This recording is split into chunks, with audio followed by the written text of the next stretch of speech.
The stars had always looked peaceful from Earth, but Captain Jake Martinez knew better now as he stared at the massive alien ship floating outside his viewport. The vessel was 3 times larger than anything humans had ever built, its dark metal, surface covered in strange symbols that seemed to glow with their own light. Jake had been commanding the exploration ship Liberty for 5 years, but nothing had prepared him for this moment when humanity met its first alien visitors. The communication came through in perfect English, which should have been impossible since no human had ever taught these beings their language. The voice was cold and mechanical, speaking words that would change everything for the human race. Jake listened with growing dread as the alien representative introduced himself as High Chancellor Vexitar of the Zilithian Empire, speaking for something called the Galactic Confederation. Back on Earth, Admiral Lisa Carter was pulled from her morning briefing when the emergency alert came through. She had spent 20 years climbing the ranks of Earth's military, earning respect through countless battles and strategic victories. Now she found herself racing to the Global Defense Council headquarters, knowing that whatever was happening in space would determine the future of every person on the planet. The aliens. Message was simple and terrifying. Humanity had 72 hours to surrender completely. They must destroy all weapons, disband their military forces, and accept the role of servants to the Confederation. The alternative was the complete destruction of Earth and every human being alive. Vexitar delivered this ultimatum with the same bored tone someone might use to order lunch, as if wiping out entire civilizations was just another day at work for him. President Kevin Walsh sat in the emergency meeting room deep beneath the White House, surrounded by his top advisors and military leaders. The man who had led America through economic crisis and natural disasters now faced something no human leader had ever confronted. The weight of 7 billion lives rested on the decisions made in this room over the next 3 days. Admiral Carter spread the intelligence. Reports across the table, her hands steady despite the magnitude of what they revealed. The Confederation controlled over 10,000 star systems, had existed for 3,000 years, and had never once failed to conquer a species that refused their initial offer. Every race that had ever said no to them was now extinct. Their worlds turned to glass and ash as examples to others. Dr. Alex Thompson entered the meeting late, his clothes wrinkled and his eyes red from lack of sleep. For the past 10 years, he had been running a secret research program that most people thought was just theoretical physics. The truth was far more dangerous and far more hopeful. His team had been studying crashed alien probes that had been visiting Earth for decades, slowly learning their technology and preparing for this exact moment. The debate in the room was fierce but quiet. Some advisors argued for immediate surrender, pointing out that resistance against such overwhelming force was suicide. Others demanded that humanity fight regardless of the odds, saying that freedom was worth dying for. President Walsh listened to every argument, but his eyes kept returning to Admiral Carter, waiting for her recommendation. When the president finally asked the question that would define humanity's future, the room fell completely silent. Every person present understood that their answer would echo through history forever. Admiral Carter stood slowly, her uniform bearing the marks of a lifetime spent defending her country and her people. Her voice was calm and certain when she spoke the words that would doom or save the human race. The 72-hour countdown began immediately, broadcast to every nation on Earth. Panic spread through major cities as people learned that alien overlords were demanding their surrender. Some groups called for immediate compliance, terrified of the promised destruction. Others gathered in the streets, chanting that humans would never bow to anyone, no matter how powerful they claimed to be. In secret military bases around the world, Dr. Thompson's research finally bore fruit. The technology that had seemed impossible just days before suddenly became humanity's only hope. Weapons that could pierce alien shields, ships that could match their speed, and defenses that might actually protect Earth from attack. The aliens thought they knew everything about human capabilities, but they had never encountered a species that learned so quickly from their enemies. High Chancellor Vextar reviewed the files on humanity one more time before the deadline expired. According to every model and prediction, these primitive creatures would surrender within hours of receiving the ultimatum. Their technology was laughable, their military forces were tiny compared to Confederation standards, and their planet was completely defenseless against orbital bombardment. He had delivered the same ultimatum to hundreds of species over his long career, and the result was always the same.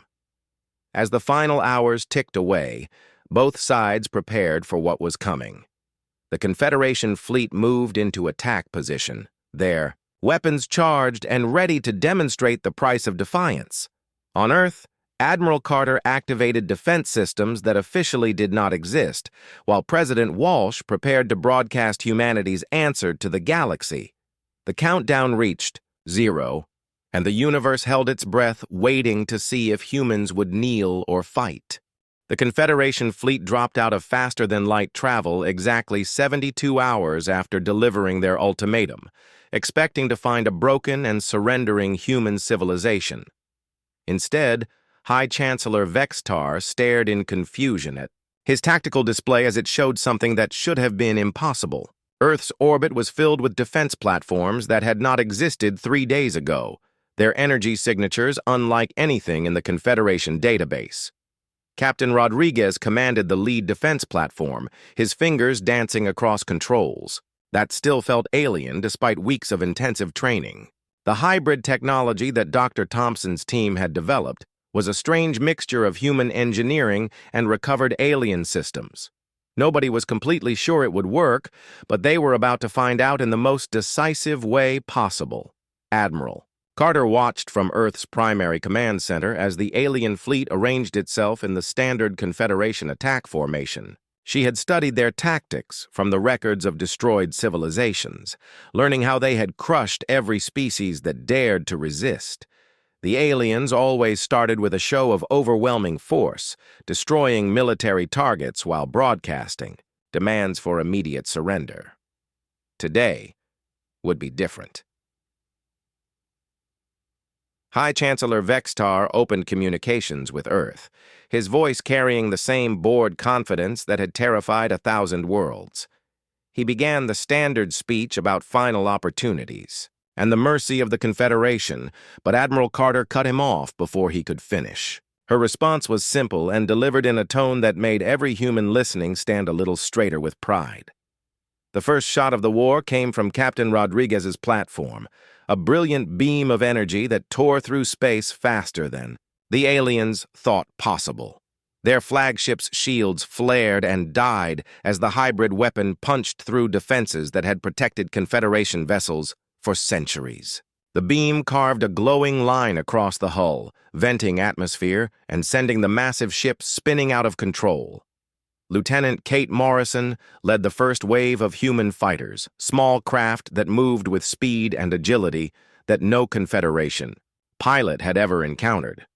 Her squadron had trained for this moment using alien flight patterns recovered from crashed probes, but they added something the aliens could never predict. Human pilots were willing to take risks that would terrify any sane species, flying through their own weapons fire and using tactics that computer models said were impossible. The space around Earth became a storm of laser fire and missile trails, as both fleets engaged in brutal combat. Confederation cruisers that had destroyed entire planets found themselves outmaneuvered by human vessels a fraction of their size. The aliens had superior numbers and firepower, but they had never faced an enemy that fought with such desperate creativity and absolute refusal to surrender. Commander Ryan Brooks piloted his fighter directly at a Confederation battleship, his weapons firing continuously as alien point defense systems tried to track his erratic flight path. At the last possible second, he pulled away and released a spread of nuclear missiles that detonated against the enemy hull.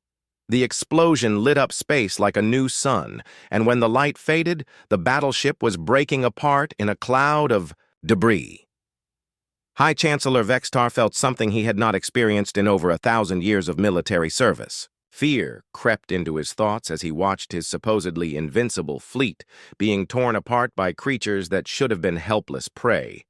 The humans fought like demons, showing no concern for their own safety as long as they could damage their enemies. Ship after ship fell to weapons that should not have existed and tactics that defied all logic.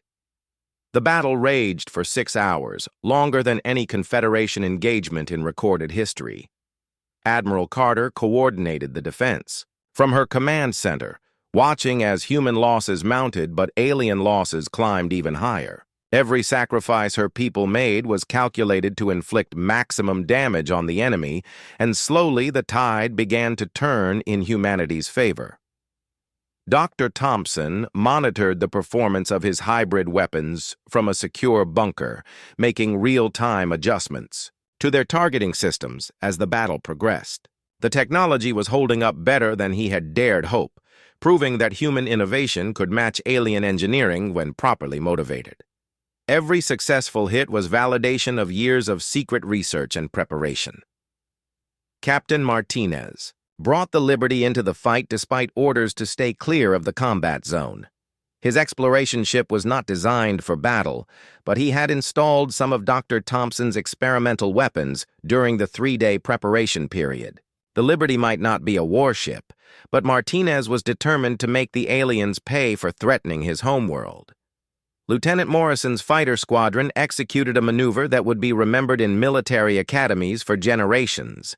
They used the gravity well of Earth's moon to slingshot themselves at impossible velocities directly into the heart of the Confederation formation. Half the squadron was destroyed in the attack, but they took out the alien fleet's command ship and left the surviving vessels without coordination or leadership.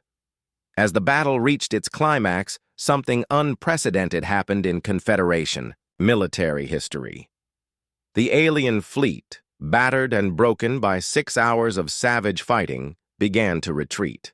Ships that had conquered star systems fled from a single planet, their hulls scarred and their crews demoralized by an enemy they had never imagined could exist. High Chancellor Vextar authorized the retreat with hands that shook from shock and disbelief. In 3,000 years of Confederation expansion, no species had ever forced them to withdraw from battle. These humans had not just resisted, they had won a decisive victory against overwhelming odds. The implications of this defeat would echo throughout the galaxy. Admiral Carter watched the surviving alien ships limp away from Earth's solar system, their formations scattered and their mighty fleet reduced to burning wreckage. The defense had succeeded, but she knew this was only the beginning. The Confederation would return with larger fleets and better preparations, unless humanity struck first and struck hard. Commander Brooks transmitted the message that would become legend across the galaxy, his voice carrying the anger and determination of an entire species.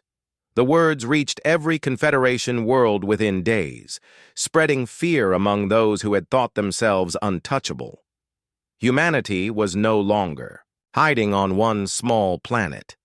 They were coming for their enemies, and they would show no mercy to those who had threatened their extinction. 3 weeks after the Battle of Earth, human strike forces appeared simultaneously at 17 different Confederation worlds, catching the aliens completely off guard. The attack was coordinated with precision that should have been impossible for a species that had only just achieved interstellar travel. General Patricia Lee commanded the largest assault force, targeting the primary military installation on Kepler 442b that had served as the Confederation's regional headquarters for 800 years.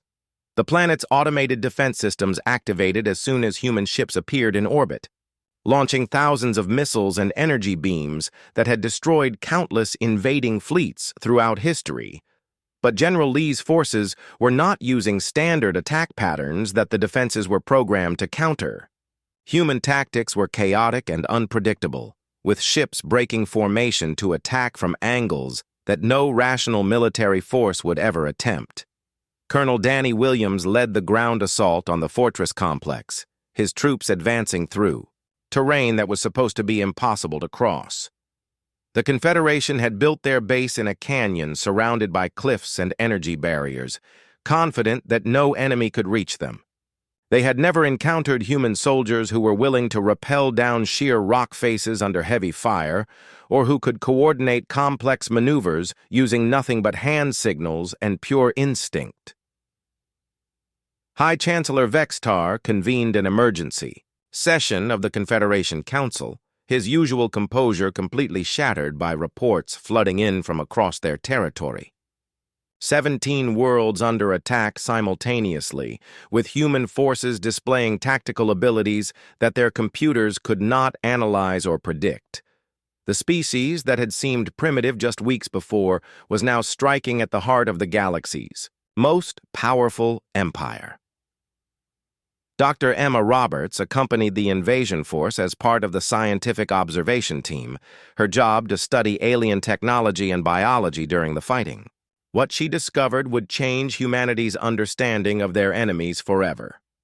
The Confederation species were not just technologically superior to humans.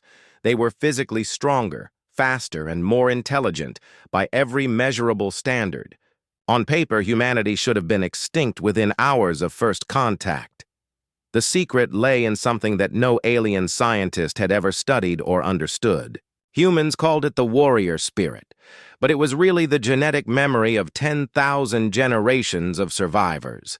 Every human carried the instincts of ancestors who had fought against impossible odds and lived to pass on their genes. The Confederation had spent millennia in comfort and bureaucracy, while humans had evolved through constant conflict and struggle. Captain Jake Martinez brought his modified exploration ship into the battle above Kepler 442b, his crew working with efficiency that amazed their alien prisoners. The humans treated captured enemies with respect and dignity, providing medical care and proper food even while the battle raged around them. This behavior confused the Confederation forces, who had never encountered conquerors who showed mercy to the defeated. General Lee's ground forces broke through the fortress walls using explosives that combined human chemistry with alien materials, creating weapons that were more powerful than either technology could produce alone. The defenders fought bravely but found themselves facing an enemy that adapted faster than their tactical computers could calculate responses. Every strategy the aliens tried was countered within minutes by human forces that seemed to learn and evolve in real time. The battle for the fortress became a demonstration of everything that made humans dangerous to the established galactic order. They fought with coordination that seemed telepathic, showing mercy to civilians while being utterly ruthless to soldiers. Most disturbing of all to the alien defenders was that the humans seemed to enjoy the challenge, finding excitement and purpose in situations that should have terrified any sane species. Commander Ryan Brooks led a fighter squadron through the planet's atmosphere, engaging alien aircraft in dogfights that were more like aerial dances than military combat. His pilots flew with reckless abandon that should have gotten them all killed, but instead resulted in the destruction of the enemy air force within hours. The human ability to perform impossible maneuvers while under fire became legendary among Confederation survivors. Dr. Roberts made her most important discovery while examining captured alien equipment and personnel. The Confederation military had not fought a real war in over 1,000 years, relying instead on overwhelming technological superiority to force quick surrenders. Their soldiers were trained for occupation and patrol duties, not for combat against an enemy that refused to acknowledge their technological advantage. Lieutenant Kate Morrison coordinated the final assault on the Fortress Command Center, her team moving through corridors that were designed to channel attackers into kill zones. Instead of following the intended routes, her soldiers used human engineering skills to create new paths through walls and floors, appearing in locations that the defenders thought were impossible to reach. The fortress that had stood unconquered for 8 centuries fell to human forces in less than 12 hours of fighting. General Lee accepted the surrender of the Confederation commander with the same dignity that had characterized human behavior throughout the battle. The aliens were treated as prisoners of war rather than enemies to be exterminated, a concept that was completely foreign to Confederation military doctrine.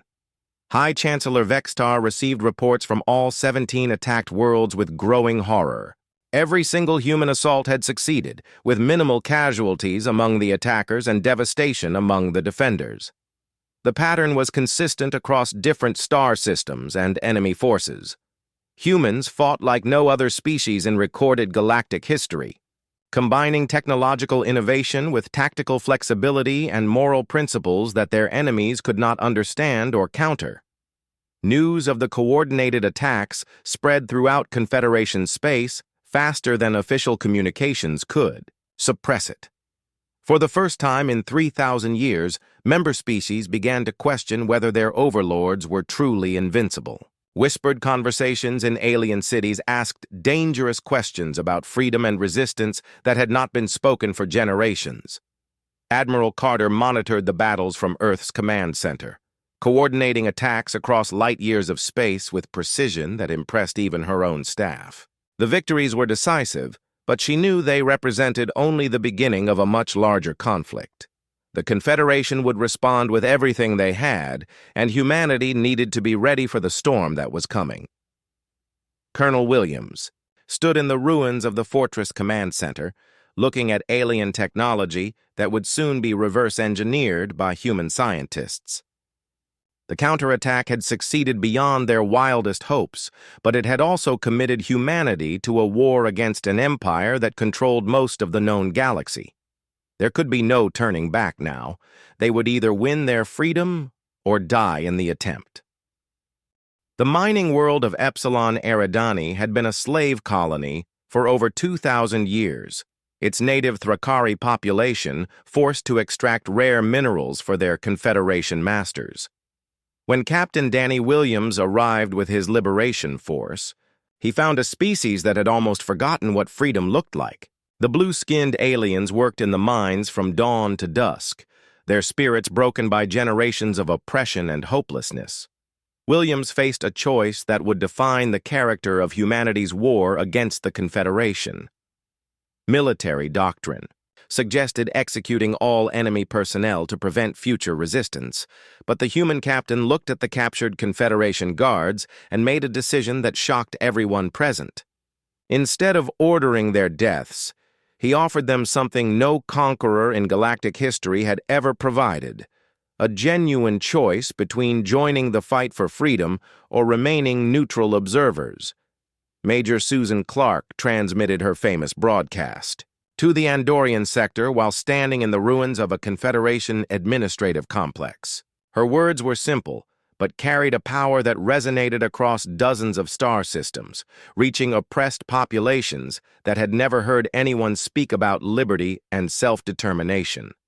The message spread through underground networks faster than Confederation authorities could stop it, igniting hopes that had been dormant for centuries. The effect was immediate and dramatic. On world after world, subject species began to question why they served masters who had never shown them basic dignity or respect. The contrast with human behavior was impossible to ignore. These newcomers treated even their enemies with fairness and honor, offering medical care to wounded Confederation soldiers and sharing their food rations with alien prisoners. High Chancellor Vextar realized with growing alarm that humanity was not just winning military victories, they were winning something far more dangerous to Confederation control. The Empire's greatest weapon had always been the belief that resistance was futile, that the established order was natural and unchangeable. Now that belief was crumbling faster than their fleet formations under human assault. Dr. Emma Roberts worked alongside Thrakari scientists in the liberated research facilities, sharing human knowledge freely while learning about alien perspectives on technology and philosophy. The collaboration produced innovations that neither species could have achieved alone, demonstrating the power of cooperation over domination. Word of these partnerships spread throughout the galaxy, inspiring other oppressed populations to imagine different possibilities for their futures. Lieutenant Colonel Jack Peterson's liberation of the Proxima Centauri labor camps became a turning point in galactic opinion about the human invaders. Footage of human soldiers sharing their rations with starving alien prisoners, teaching alien children to read human languages, and refusing to take revenge on former oppressors spread across communication networks that Confederation censors could not completely control. The images were powerful beyond anything that military victories could accomplish. Here were the supposed barbarians and primitives treating their enemies with compassion that the so-called civilized Confederation had never shown to anyone. Alien populations watched humans helping rebuild destroyed cities, providing medical care to civilians, and establishing schools for children who had never been allowed to learn anything beyond basic labor skills. Captain Martinez coordinated supply runs to newly liberated worlds, his exploration ship converted into a mobile humanitarian mission. The contrast between human and Confederation behavior became even more stark when compared to historical records. Where the aliens had extracted resources and labor from conquered populations, humans brought food, medicine, and technology that they shared freely with anyone who needed help. The revolution began slowly, with small acts of defiance in distant systems where Confederation control was weakest. Workers in mining colonies began to slow their production quotas. Communication networks carried forbidden messages about human victories, and local administrators found their orders questioned by populations that had never dared to resist before. Each act of rebellion inspired others, creating a wave of unrest that spread faster than military forces could contain. General Patricia Lee established the first Free World Council on Kepler 442b, bringing together representatives from a dozen liberated species to plan their shared future. The meeting was conducted in a style completely foreign to Confederation governance. Every voice was heard. Decisions were made by consensus rather than decree, and disagreements were resolved through debate rather than force. Commander Ryan Brooks led fighter escorts for humanitarian missions deep into Confederation territory, protecting supply convoys that brought aid to populations suffering under alien rule. His pilots had standing orders to avoid civilian casualties at all costs, even when it meant accepting greater risks to themselves. This discipline in the face of danger earned respect from enemy soldiers who had never seen such restraint from their own commanders. The Confederation Council convened an emergency session as reports poured in from across their territory. Subject species were rising in revolt. Their own military units were experiencing unprecedented desertion rates, and worst of all, many of their own citizens were beginning to question the fundamental principles of their empire.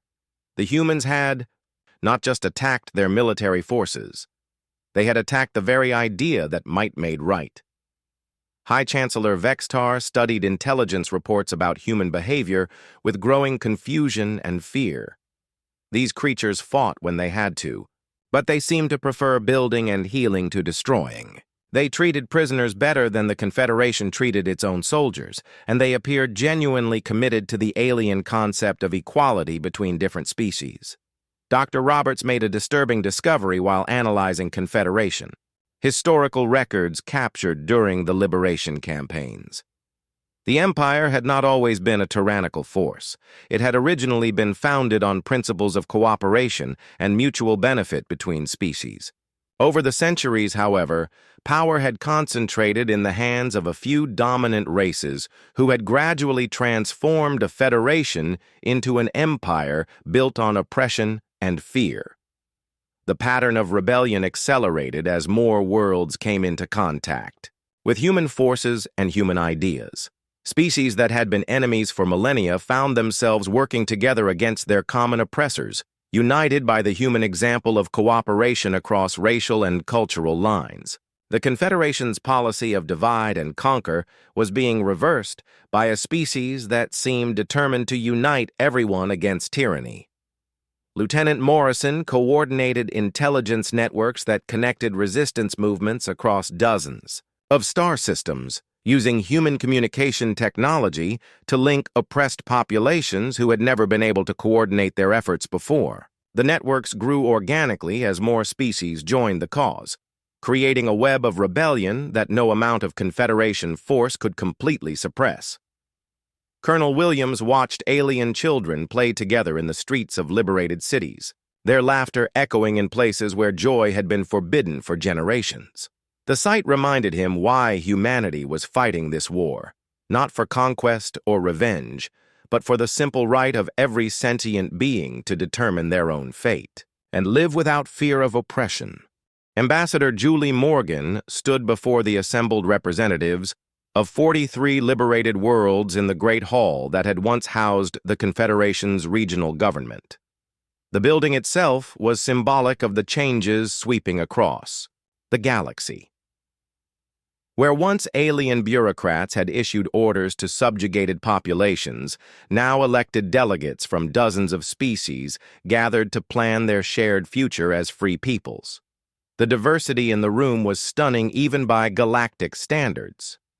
Tall, crystalline beings from the Altair system sat alongside the small, furry inhabitants of Wolf 359, while the aquatic representatives from Tau Ceti communicated through translation devices that had been perfected through human-alien scientific cooperation. What united them all was the memory of oppression and the hope for something better that humanity had sparked across the stars. The vote was unanimous when Ambassador Morgan called for the formation of the Galactic Liberation Front. Every species present had experienced both Confederation tyranny and human liberation, and they understood that their only hope for permanent freedom lay in standing together against the empire that had dominated them for so long. The alliance that emerged from that meeting would reshape galactic civilization forever. Admiral Carter reviewed intelligence reports from across Confederation space, tracking the spread of rebellion that now encompassed over a third of the empire's territory. The pattern was consistent everywhere human forces had operated. Oppressed populations rose against their masters, inspired by the example of a species that had chosen to fight rather than submit. What had begun as humanity's war for survival had become a galaxy-wide struggle for freedom. The Confederation's response was predictably brutal. High Chancellor Vextar ordered the complete destruction of 3 rebellious worlds as examples to others, turning entire planets into radioactive wastelands where billions of innocent beings had once lived. The genocidal attacks were intended to terrify subject populations back into submission, but they had the opposite effect of proving everything the humans had said about Confederation cruelty. Dr. Emma Roberts worked around the clock in the laboratories of New Geneva, the first city built jointly by humans and liberated alien species. The research facility was a miracle of cooperative engineering, combining the best technologies from dozens of different civilizations to create innovations that none could have achieved alone. The medical advances alone had saved millions of lives across the liberated territories. General Patricia Lee prepared for the final campaign against the Confederation's last major stronghold, the fortress world of Sigma Draconis, where High Chancellor Vextar had concentrated the remnants of his once mighty empire. The planet was defended by the most advanced technology the aliens possessed, protected by energy shields that could withstand direct hits from stellar-scale weapons, and surrounded by automated defense platforms that had never been breached in 2,000 years of operation. Captain Martinez commanded one of the largest fleets ever assembled in galactic history, with ships and crews from over 50 different species united under the banner of the Liberation Front. The vessels were as diverse as their crews, ranging from massive human battleships to tiny Procyon scouts, but they all shared the same determination: to end Confederation tyranny once and for all. The siege of Sigma Draconis began not with weapons fire, but with communications. Ambassador Morgan transmitted a simple message to every person on the planet, offering them the same choice that humans had extended to enemies throughout the war. They could surrender and be treated with dignity, continue fighting and face the consequences, or simply lay down their arms and wait for the fighting to end. High Chancellor Vextar watched from his command bunker as his own soldiers began to abandon their posts, walking away from weapons and defensive positions to gather in designated neutral zones. The humans had done something that no military theorist had ever considered possible. They had convinced an enemy army to defeat itself through the simple offer of mercy and respect. Commander Ryan Brooks led the final assault on the planetary defense grid, his mixed squadron of human and alien fighters working together with precision. That would have been impossible just months before. The pilots communicated in a dozen different languages, but they understood each other perfectly through the universal language of shared purpose and mutual trust. Lieutenant Colonel Jack Peterson coordinated the ground operations as Liberation. Front forces landed on Sigma Draconis, meeting little resistance from defenders who had already chosen surrender over futile destruction. The human officer walked through streets filled with alien civilians who watched in amazement as their supposed conquerors helped rebuild damaged infrastructure and distributed food to anyone who needed it. The final confrontation between human and Confederation leadership took place not on a battlefield, but in a simple meeting room. High Chancellor Vextar, the architect of galactic oppression for over 1,000 years, sat across a table from Admiral Carter and Ambassador Morgan, trying to understand how his empire had crumbled so completely in such a short time. Dr. Roberts presented the evidence that would be used in the war crimes tribunals, documenting 3 millennia of genocide, slavery, and systematic oppression that the Confederation had inflicted on countless species. The records were damning, but the humans insisted on proper legal proceedings rather than summary execution, demonstrating once again their commitment to justice over revenge. Captain Danny Williams supervised the peaceful occupation of Confederation government facilities, his troops maintaining order while ensuring that former enemies were treated according to the same humanitarian standards that had characterized human conduct throughout the war. The contrast with historical Confederation behavior was so stark that many alien observers found it difficult to believe. Major Susan Clark coordinated the massive humanitarian effort required to feed and house the millions of refugees created by the Confederation's final desperate attacks.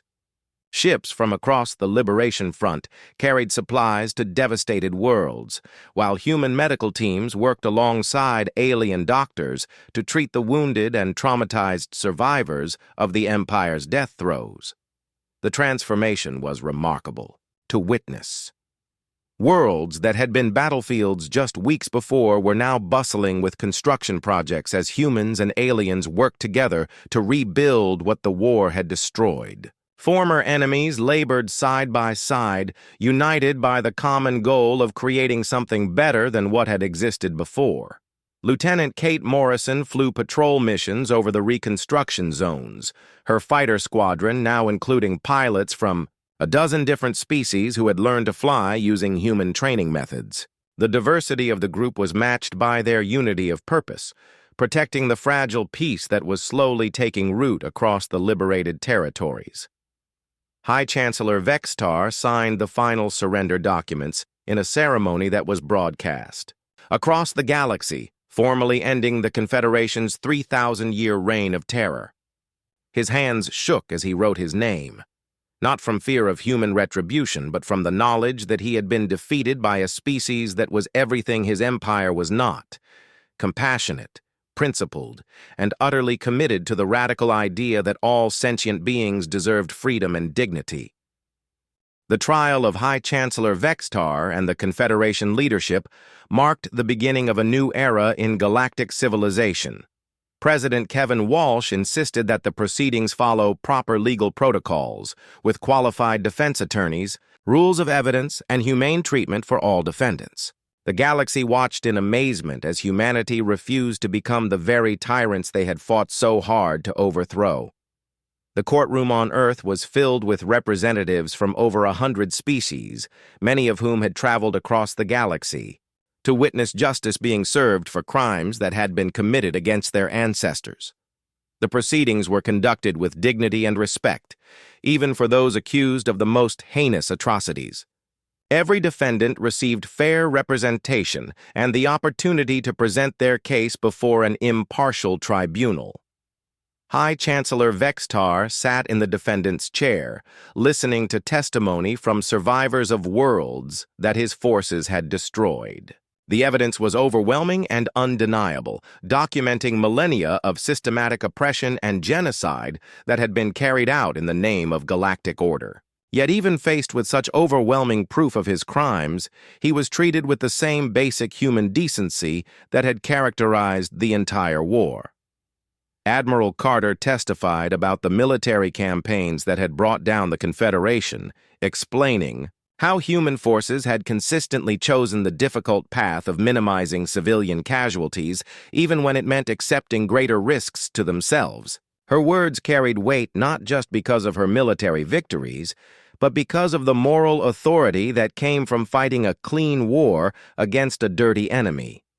Dr. Emma Roberts presented scientific evidence about the Confederation's biological weapons programs, revealing how the Empire had developed diseases specifically designed to target non-Confederation species. The research had been intended for use against any population that dared to resist, including humanity if the initial conquest had failed.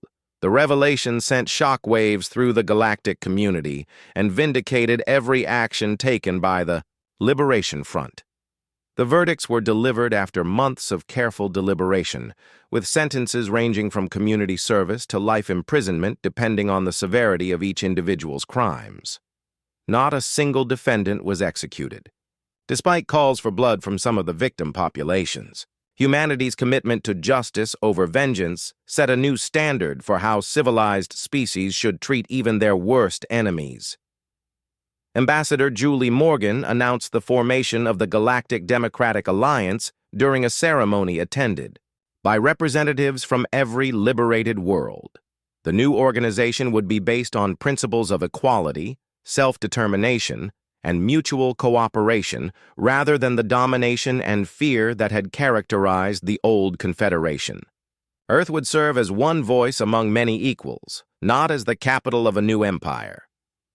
Captain Jake Martinez, now recognized as an elder statesman despite his relatively young age, reflected on how much had changed since that first encounter with alien visitors.